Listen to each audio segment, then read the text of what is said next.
All right. Are you ready to dive into some serious governance geekery with me today? Always up for a good deep dive, especially one with a stack of notes like that. You weren't kidding about going all in on this one. Well, the listener always has the best suggestions, and this one, digging into how different societies have tackled the whole who's in charge question. I mean, how can you resist? It's a classic for a reason.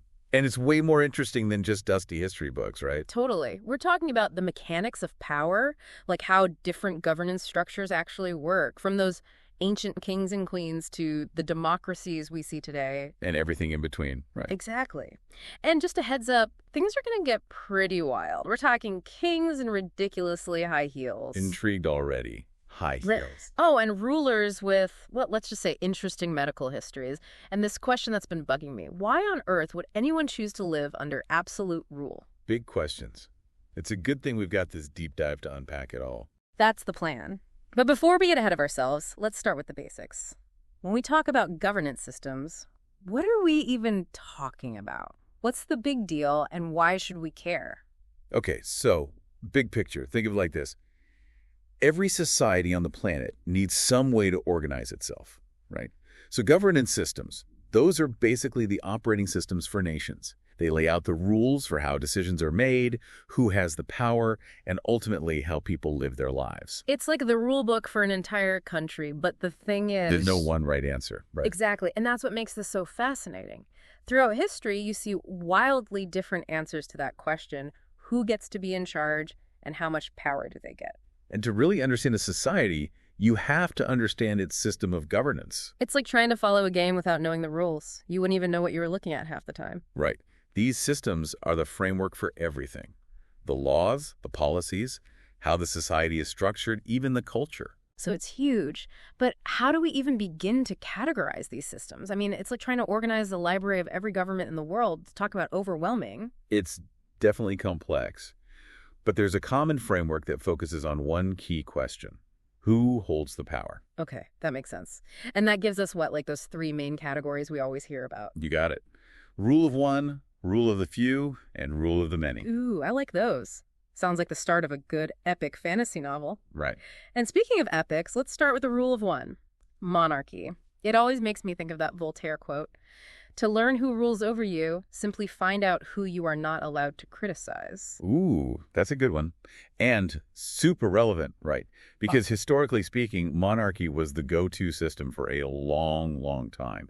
Especially before the 19th century, it was all about that single ruler, the king or queen, usually determined by family lineage. The ultimate power family. And I'm guessing those kings and queens got used to having all that power. Did it ever backfire?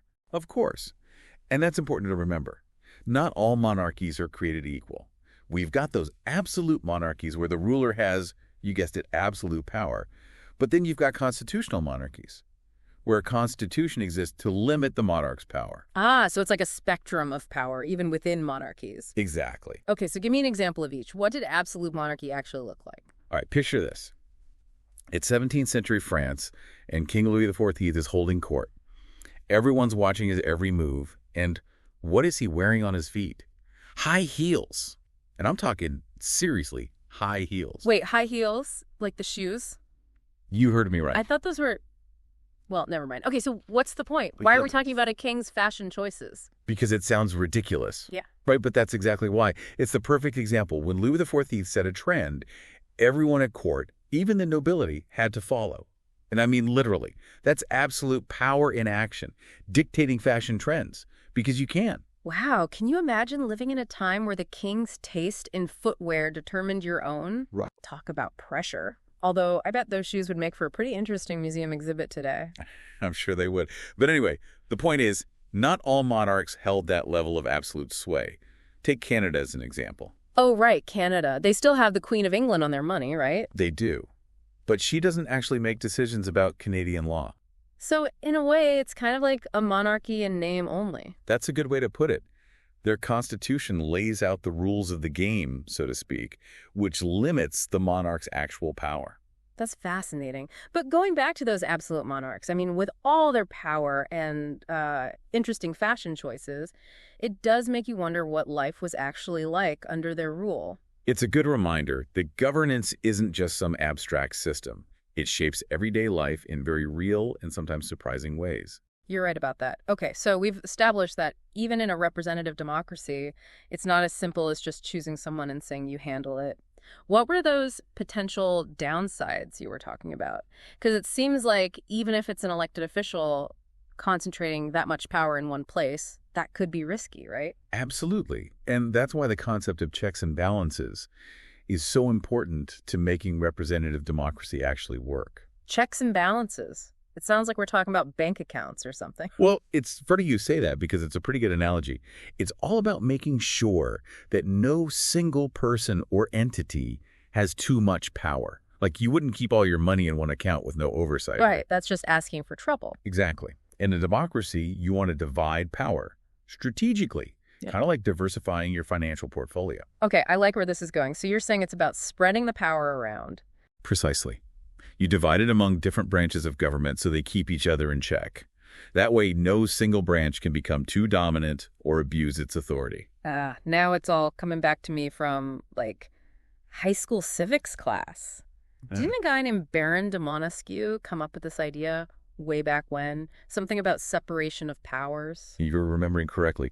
Montesquieu, he's the one who proposed this tripartite system, which just means three branches, right? Legislative, executive, and judicial, each one with its own job to do.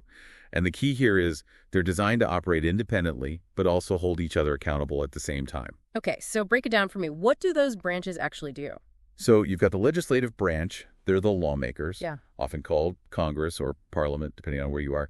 They debate, write, and vote on laws based on, ideally, what the people they represent actually want. Makes sense. And then you've got the executive branch to actually put those laws into action, right? Right. They're the ones carrying out the laws. Usually that's headed up by a president or a prime minister. They're the ones overseeing things, managing the government's budget, and representing the country to the rest of the world. Okay, so that's two branches down. What about that last one, the judicial branch? What are they up to? All right, so the judicial branch is all about the courts and the judges. Their main job is to interpret the laws. They get to decide whether laws are actually constitutional. They resolve disagreements and disputes and make sure that justice is happening, all within, of course, the framework of the legal system. So it's like a three-legged stool. Each leg has to do its part to keep the whole thing steady. That's a great way to think about it. And we see this tripartite system with its fancy checks and balances all over the place today, like the Canadian Parliament, which I think you mentioned earlier. Oh, right, because they've got their parliament creating the laws, the prime minister and their cabinet to make it all happen, and the courts to interpret those laws and make sure they're being followed. Exactly. It's all designed to avoid any one person or group from having all the power, which is honestly a pretty good idea when you think about it. It's about protecting those individual rights and freedoms. And that makes me think about all the different ways we've seen power play out, from those absolute monarchs like Louis XIV to those exclusive groups running the show and oligarchies. It seems like protecting those individual rights, that's an ongoing challenge, and it doesn't really matter what system you have in place, does it? You've hit on something really important there. There's no perfect system, right? Every approach has its own strengths and weaknesses. And the key is that it has to adapt and change over time, just like societies do. It's like that saying, power tends to corrupt and absolute power corrupts absolutely. Even in a democracy where the power is supposed to be with the people, things can still go wrong. Which is why it's so important for people to actually understand these systems and to participate in the process, hold their elected officials accountable. But that does make me wonder, we've got these two types of democracy we've talked about, direct and representative. Is one just straight up better than the other? Or is it more complicated than that? That's a debate that's been raging for ages. Yeah. There are good arguments on both sides, honestly. Direct democracy, like ancient Athens, that offers a level of involvement that's hard to beat. Every citizen gets a direct say on the issues. Think about the potential there. It sounds amazing. On the other hand, trying to get everyone on the same page for every single decision, that just seems impossible in our modern world. We've got such huge and diverse populations, right? Exactly. It gets complicated fast, which is where that representative democracy steps in. It's more practical and more efficient, especially when you're dealing with all the complexities of modern life. But just like you said earlier, it all hinges on those representatives actually doing their job and representing the people. And that doesn't always happen the way it should. Right, exactly. You're putting a lot of trust in the hands of those elected officials. You're trusting that they're acting in your best interest, that they're listening, that they're making choices that reflect what you believe. It seems like a lot is riding on open communication in a representative democracy, right? Like, people need to know what's going on. You've hit the nail on the head. A healthy, functioning representative democracy, it takes a lot more than just voting every few years and calling it a day. It needs engaged citizens, people who are paying attention, asking questions, and holding their leaders accountable. It's like democracy isn't just a bunch of rules in a book, right? It's an ongoing conversation. It needs everyone to stay involved. Couldn't have said it better myself. And that's what makes all this so interesting. It's not just about memorizing facts about governments. It's about understanding how power works, how freedom and making choices all fit together, both for us as individuals, but also for entire societies. Wow, when you put it like that, it makes you realize there's a lot at stake here. So we've covered monarchies, oligarchies, democracies. Is that it? Are those the only options for how to run a society? That is a great question. And it leads us to what I think is the most interesting part of all of this. The fact is, it's not static. These systems are always changing and evolving. Which means the future of how we govern ourselves, it could be completely different from anything we've seen before. You're absolutely right. Governance, it's more like an ongoing experiment, right? Yeah. Not just some fixed set of rules you can just set and forget. And as societies change and grow, so do their needs and how they approach that whole governance thing, right? Exactly. And that's what makes it so fascinating to think about, at least to me, all the factors that could shift things in the future. It really is. And I mean, think about the role technology is already playing, just the way we communicate now, how we get our information, even how we're involved in decision-making. Digital platforms, online networks, they've totally transformed the game. It's true. It's like someone's constantly rewriting the rulebook in real time. And that brings us to the big question, doesn't it? What does this all mean for the future of governance? Are we going to see completely new systems popping up? Or is it more about tweaking and refining the ones we've already got? That's the million-dollar question, isn't it? And I don't have a crystal ball handy. Bummer. Right. But I do think it's safe to say we'll probably see a mix of both innovation and adaptation happening at the same time. Makes sense. So what, like new forms of direct democracy, maybe? Possibly. Technology could give citizens way more opportunities to engage with specific issues, really provide input on policy decisions in a way that wasn't possible before. It's like taking what was so cool about Athenian democracy and bringing it into the digital age. Exactly. I can definitely see the appeal there, especially for people who feel like their voices aren't being heard through the traditional systems. Right. And on the flip side, we might see more emphasis on global cooperation, governance structures that go beyond just national borders. Oh, that's an interesting thought. Because the world is more interconnected than ever, right? So we're dealing with challenges that don't care about those traditional boundaries. Climate change, pandemics, even things like cybersecurity threats. Those are global issues. They are. And they need global solutions, which makes you wonder if our current systems are even set up to handle that. That's a really good point. It highlights the need for dialogue, for coming up with new ideas, being willing to adapt.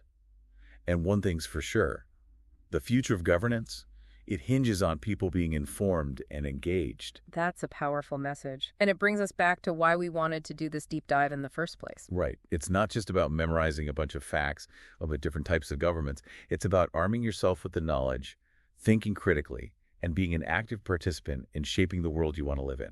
We've covered a lot of ground today, from kings in high heels to the possibility of digital democracies. It's been quite a journey. It really has. But the most exciting part is it doesn't end here. This is just the beginning of the conversation. Absolutely. So listeners, we want to hear from you. What are your thoughts on the future of governance? What really stood out to you during our deep dive today? Head over to our social media pages and let's keep this conversation going. Until next time.